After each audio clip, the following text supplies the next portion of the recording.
Bonjour à toutes et à tous et bienvenue dans cette Deck Tech Blitz où aujourd'hui je vais vous présenter ma version de Kassai, comment est-ce que je compte la jouer et comment est-ce qu'elle va être légèrement mise à jour avec Dusk Till Dawn.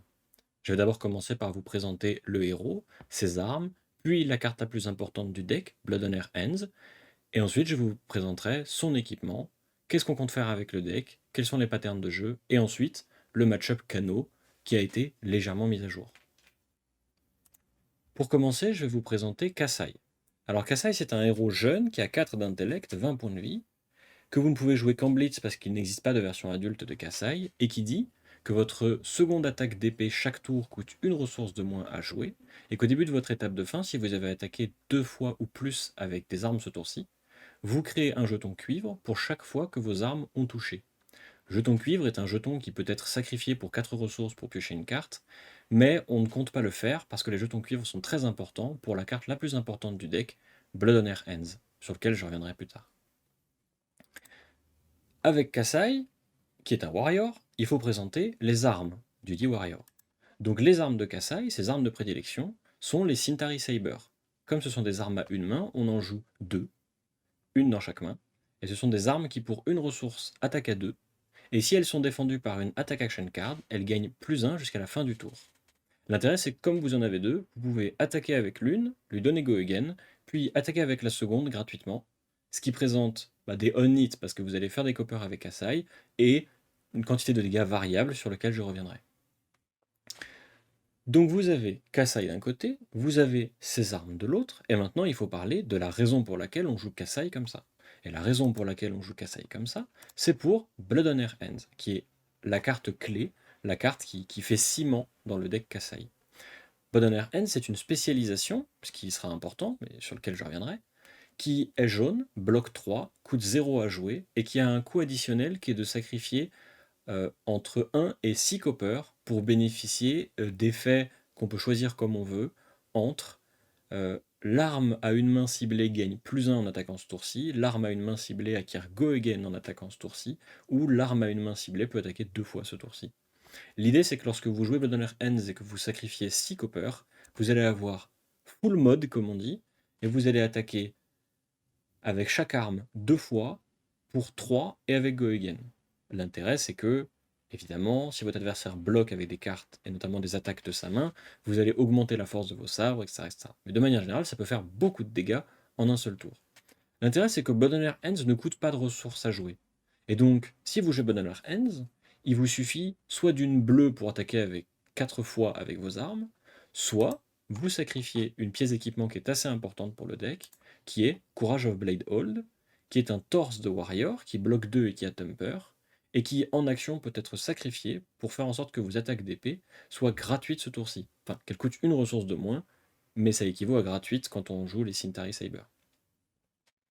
Donc, un des trucs que vous allez pouvoir faire, ça va être par exemple, pendant toute la partie, vous attaquez avec vos sabres, vous accumulez les coppers, un moment vous en avez 6, vous trouvez Bloodhonor Hands, vous bloquez avec 3 cartes de votre main, vous prévenez plein de points de vie, vous bloquez une première fois avec Courage of Blade Hold, comme ça vous ne la sacrifiez pas, et pendant votre tour, vous sacrifiez Courage, jouez Bloodhonor Hands, et attaquez complètement votre adversaire pour faire un gros swing de tempo d'un coup, et généralement prendre l'avantage, et parfois gagner la partie tout court.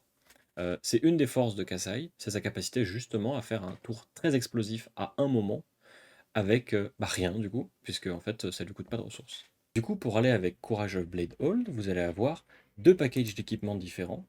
Un premier qui préviendra les dégâts d'arcane, sur lequel je reviendrai plus tard, et un second qui préviendra les dégâts physiques, qui est en fait le pack d'équipements que vous allez le plus utiliser.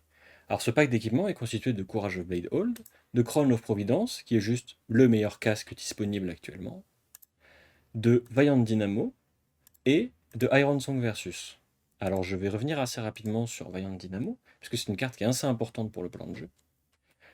Il faut savoir que Kassai, comme elle compte attaquer à tous les tours avec ses deux armes, c'est le héros qui peut utiliser probablement le plus les Valiant Dynamo. Les Valiant Dynamo, c'est des jambes de warrior qui bloquent à 1 et ont Battle Worn, et qui ont surtout une ligne de texte magique qui dit au début de votre étape de fin, si vous avez attaqué 2 fois ou plus avec des armes ce tour-ci, vous pouvez enlever un marqueur -1 de défense sur Valiant Dynamo. Et donc, bloquer un point de dégâts, puis un autre point de dégâts au tour d'après, etc., etc., etc. Et du coup, l'autre carte sur laquelle je vais revenir assez rapidement, c'est Iron Song Versus. Alors, Iron Song Versus, c'est un nouvel équipement qui est arrivé avec Dusk Till Dawn, qui est un équipement légendaire de Warrior, des gants, qui ont Temper et bloc à 2, et qui ont surtout une ligne de texte super bien qui dit une fois par tour, pour une ressource et en action, vous pouvez donner à votre prochaine attaque d'épée, ce tour-ci, lorsqu'elle touche un héros, créer un jeton courage. Jeton courage qui est un jeton qui se sacrifie lorsque vous attaquez avec une arme ou avec une attaque action card, et qui lui donne +1. L'intérêt, c'est que avant, Kasai jouait Braveforge Brassers, qui ont été les gants de prédilection pour les Warriors pendant très longtemps. Et ces gants étaient contraints par le fait qu'il fallait que vous touchiez votre adversaire avec une arme pour pouvoir les utiliser.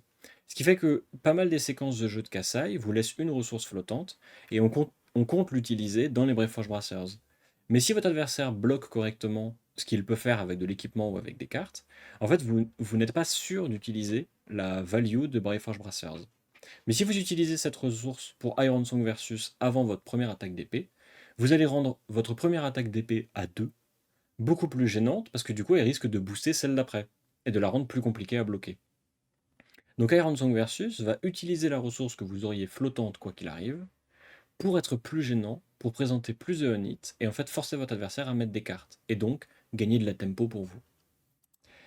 Vous remarquerez que ces 4 cartes-là bloquent particulièrement bien, elles bloquent toutes à 2 ou à 1, et en fait vont vous faire gagner des points de vie au cours de la partie. Et c'est un des trucs qui est assez important avec Kasai, c'est qu'elle a un frigidaire. Elle peut bloquer beaucoup de dégâts pendant très longtemps, ce qui est très bien, notamment dans les miroirs d'aggro. Donc, si on passe au deck maintenant. Je vous ai présenté Blood on Air Hands, je vous ai expliqué pourquoi la carte était trop bien. Du coup, si je vous dis qu'il existe une carte qui vous permet d'avoir 2 exemplaires entre guillemets supplémentaires de Blood on Air Hands, il est évident qu'on va la jouer. Cette carte-là, c'est Minerva Themis. Minerva Themis, c'est un mentor, ça veut dire que vous ne pouvez la jouer que si votre héros est jeune, donc en fait en blitz. Et c'est une carte qui, lorsque au début de votre tour, elle est dans votre arsenal, vous pouvez la révéler pour bénéficier de son effet, et son effet c'est vos armes à une main ont +1 d'attaque, et si vous arrivez à toucher votre adversaire 3 fois avec des armes, vous pouvez bannir, enfin vous êtes obligé de bannir Minerva Themis pour aller chercher une spécialisation dans votre deck et la mettre dans votre arsenal. Et si vous vous souvenez bien, Blood on Air Hands est une spécialisation. Ce qui signifie que Minerva Themis vous permet d'attaquer à 3 avec vos sabres, puis d'aller chercher Blood on Air Hands, ce qui est très fort, parce que c'est exactement ce qu'on veut. Je vous ai indiqué qu'on voulait attaquer avec nos 2 armes à tous les tours. Du coup, si on veut faire ça, il nous faut des sources de go again, et il nous en faut beaucoup parce qu'on veut faire ça très souvent. Et ça tombe bien parce qu'il y en a beaucoup en fait. Et les cartes dans cette catégorie, la plus représentative et la plus efficace d'une certaine manière, c'est Blade Runner.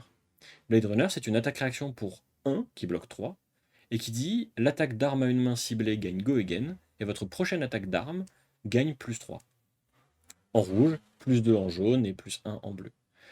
L'intérêt de Blade Runner, c'est que vous allez payer une ressource pour attaquer avec votre premier sabre qui va bénéficier de l'effet de Iron Song Versus généralement, payer une ressource pour booster, enfin pour donner Go Again à votre première attaque de sabre et +3 à la prochaine, et attaquer avec votre autre sabre gratuitement, ce qui présente 2 points de dégâts avec un on-hit, puis 5 points de dégâts avec pas un on-hit, mais d'une certaine manière le on-hit de Kasai, et ce qui en fait peut faire beaucoup de value, et pousser votre adversaire à bloquer un peu bizarrement, à pas utiliser de manière optimale ses blocs 3, etc., etc., ce qui est très bien, parce que c'est ce qu'on veut. Pour accompagner Blade Runner, dont on a 6 exemplaires, vous avez Run Through, qui en fait sont des copies supplémentaires de Blade Runner jaune. Vous avez Clean the Quicksilver, Precision Press et Hit and Run, qui sont d'excellentes sources de Go Again bleu, auxquelles on ajoute une Driving Blade pour en avoir un tout petit peu plus, et auquel on ajoute la meilleure carte pour donner Go Again dans le deck, qui est Spoils of War. Alors Spoils of War, c'est une carte exceptionnelle, une modestie qui a été faite pour Kasai, et qui dit votre prochaine attaque d'arme ce tour-ci gagne +2 et Go Again, et à chaque fois qu'une arme que vous contrôlez touche ce tour-ci, créez 2 jetons copper. L'intérêt c'est que si vous jouez Spoils of War et que vous attaquez avec vos 2 épées et votre adversaire ne bloque pas, vous avez 6 copper d'un coup. 6 copper qui sont amplement suffisants pour faire un énorme Blood on Air Hands, et ce qui généralement va être le but. Ce qui fait que Spoils of War, ça va obliger votre adversaire à bloquer. Et donc les tours Spoils of War, c'est des tours assez importants parce qu'ils vont vous permettre de récupérer la tempo si vous n'avez pas déjà plein de copper. Parce qu'évidemment, si vous avez déjà plein de copper, votre adversaire va juste se dire bah, il y en a déjà beaucoup, donc en fait bloquer ne changera rien, et donc va laisser passer. On a aussi quelques cartes qui permettent d'augmenter les dégâts de nos attaques. Donc on a 2 Outland Skirmish qui en plus de donner plus 3 et de bloquer à 3 vous permettront de générer un copper si votre attaque touche, ce qui du coup donne un on-hit.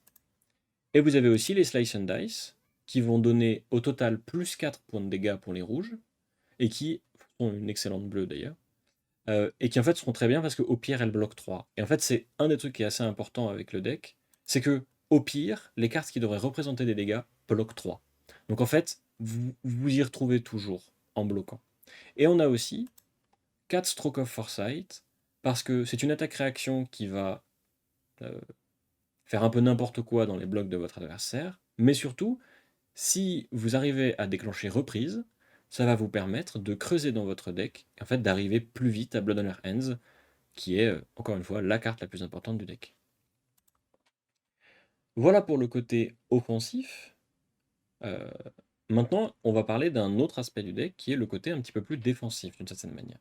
Comme je vous l'ai expliqué précédemment, le deck bloque très bien, puisqu'il a d'excellents équipements, mais qu'il a aussi beaucoup de blocs 3 dans le deck. Et donc c'est un deck qui veut que la partie dure, parce que plus la partie dure, plus vous avez d'occasion de faire des coppers, plus vous gagnez de points de vie avec Vaillant Dynamo, etc., etc.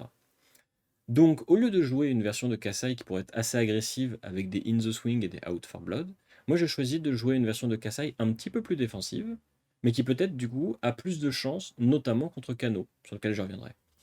Ce côté défensif, il est incarné par 2 Sigil of Solace, qui vous permettront de gagner 3 points de vie, donc de vous mettre hors de portée des decks aggro, et parfois de Kano, et 2 Sink Below, qui vous permettent de creuser un petit peu plus dans votre deck, et de bloquer de manière très efficace les on-hit de vos adversaires. Pour aller à l'encontre du match-up Kano, et d'un point de vue défensif, on a aussi Morlock Hill, qui vous permettra de vous sauver de la mort une fois par partie, mais je reviendrai dessus après. Les quelques cartes qui vous permettent de clore la partie, au moment de tuer votre adversaire, parce que c'est quand même le but du jeu. Alors vous avez Push Forward, qui est assez classique. Je n'en joue qu'un seul exemplaire parce que on ne compte pas utiliser à fond l'effet de Push Forward, parce qu'on ne compte pas spécifiquement donner Dominate à nos attaques et les booster de manière très forte, etc. Mais plutôt écraser notre adversaire sous la value. Donc un seul exemplaire, c'est très bien. L'intérêt, c'est que le plus important, c'est Dominate. Donc en fait, que ce soit une bleue ou une rouge, ça n'a pas d'importance. Donc on préférera jouer la bleue parce qu'elle bloque 3 et qu'elle fait des ressources. Pour aller avec Dominate, on a aussi un exemplaire de Nourishing Emptiness. L'intérêt de Nourishing Emptiness, c'est que comme on ne joue pas d'attaque parce qu'on est un warrior et qu'on utilise des armes, vous allez toujours avoir l'effet de Nourishing Emptiness. Donc vous allez toujours avoir Dominate dessus, et si Nourishing Emptiness touche votre adversaire, vous gagnez un intellect supplémentaire. L'intérêt, c'est que en début de partie, ça va forcément gêner votre adversaire, et en fin de partie, ça peut le tuer. Donc en fait, peu importe le moment où vous trouvez Nourishing Emptiness, la carte sera toujours bien.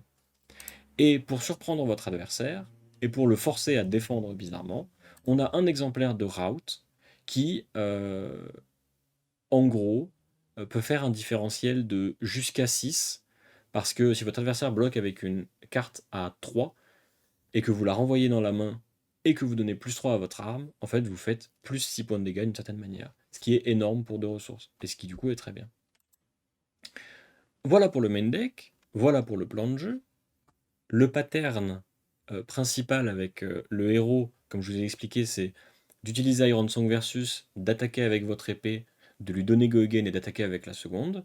Et en fait, considérez que dans cette boucle-là, qui est celle que vous voulez reproduire à tous les tours, vous allez pouvoir intercaler, quand vous en avez, un Outland Skirmish pour augmenter les dégâts, vous allez pouvoir ajouter un Slice and Dice pour augmenter les dégâts, peut-être une attaque-réaction, et qu'au pire, ces cartes-là bloquent. Et du coup, comme je vous ai indiqué que le deck bloquait très bien, et qu'il voulait que la partie dure, qu'il avait des armes contre les decks physiques, etc., il est normal de considérer que son pire match-up, c'est les match-up arcanes. Donc, Kano en l'occurrence, qui est un deck assez représenté en Blitz parce qu'il est excellent. Ce qui du coup nous embête, parce que Kano c'est le prédateur de Kassai en fait. Considérez que si vous n'avez pas de Kano dans votre méta, il est probable que Kassai soit un excellent choix pour jouer. Mais si vous avez ne serait-ce qu'un seul Kano, ça devient tout de suite beaucoup plus problématique, parce que si ce Kano sait ce qu'il fait, il va vous mettre la misère. Parce que c'est un match-up qui est très très défavorable pour Kassai. Et c'est pour ça que j'ai tenté d'ajouter à cette version de Kassai quelques armes pour se défendre. Donc vous avez les Sigil of Solace, dont j'ai déjà parlé, qui vous permettent de gagner 3 points de vie, et donc de vous écarter du moment où Kano vous tuerait. Idéalement, on préférera les conserver en arsenal par exemple, pour pousser Kano à essayer de nous tuer, et survivre en jouant le Sigil of Solace pour se mettre hors de portée de l'attaque qui nous tuerait. Et on a surtout une nouvelle carte de Dusk Till Dawn, qui s'intègre parfaitement au deck, qui est Morlock Hill. Alors Morlock Hill, c'est un Instant Warrior bleu pour 0, qui dit, la prochaine fois que vous devriez subir des dégâts qui vous tueraient ce tour-ci, vous pouvez bannir Minerva Themis de votre main ou de votre arsenal pour prévenir ces dégâts. L'intérêt de Morlock Hill, c'est que c'est un peu la carte piège du deck. C'est-à-dire que si Kano essaie de nous tuer et qu'on a Morlock Hill, et qu'on a une Minerva Themis, c'est d'ailleurs pour ça qu'on en joue deux, on peut se sauver miraculeusement et mettre le Kano dans l'espace, parce que généralement Kano, il part en combo quand on est en train de le tuer, et donc en fait ça fait n'importe quoi dans ses plans, et c'est exactement ce qu'on veut.